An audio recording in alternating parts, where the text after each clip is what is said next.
অবস্থা বেশি ভালো না, কালকে তোমাকে নিয়ে যাব, কালকে একসাথে যাব আমরা। তো এরপর ওই পর্যন্ত তখন আমি বলি যে ঠিক আছে সাবধানে থেকো। তো 5টা সাড়ে 5টার দিকে আমার বাসা থেকে দেখা যাচ্ছিল যে 10 নম্বরের দিকে কোনো এক জায়গায় আগুন লেগেছে। তো সেই মেসেজের রিপ্লাই আজ পর্যন্ত আমি আর পাইনি। এরপর সন্ধ্যা 7:30 কি 8টার দিকে আমার এক ফ্রেন্ড কল দেয় যে আহনাফ তো কোচিংয়ে আসেনি, ও কোথায় তুই কি জানিস? আমি তখন বলি যে ও তো 10 নম্বর গিয়েছে। এরপর হচ্ছে বিভিন্ন গ্রুপে বলি, আমাদের ফ্রেন্ডদের বিভিন্ন গ্রুপে। তো আমার আর আহনাফের ফ্রেন্ড সাফি নাম, তো ও বিভিন্ন জায়গায় খোঁজ নিচ্ছিল। এরপর এটা আমাদের পুরো চিন্তার বাইরে ছিল আহনাফের এরকম একটা অবস্থা হবে। এরপর বললো যে এটা আহনাফি, তুমি আন্টিকে জানিয়ে দাও।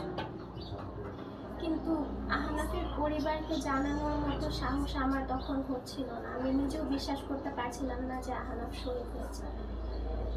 এরপর আন্টিকে কল দেওয়া হয়, তখনও 11 নম্বর ইসলামী হসপিটালে ছিল, এরপর ওখান থেকে সোনালিতে নেওয়া হয়।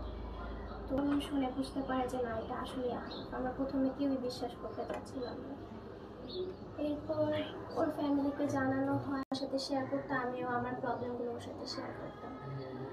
তো সেই ছবিটা আর আমাদের তোলা হলো না, শেষবারের মতো মুখটাও দেখতে পেলাম। কিছু অনেক বেশি ম্যাচিউর, যে কোনো প্রবলেমে ও খুব সুন্দরভাবে সলিউশন দিতে পারতো, যে কী করব। আমার লাইফের যত বড় বড় প্রবলেম, পড়াশোনা বিষয়, অন্য কোনো বিষয়, মানে ও আমাকে অনেক হেল্প করেছে। যে হেল্পটা করার মতো এখন আমার জীবনে আর কেউ নেই, জন্য আমি ওকে অনেক বেশি মিস করি। ও সবসময়, ওকে যে কোনো সিচুয়েশনে ওকে আমি পাশে পেয়েছি।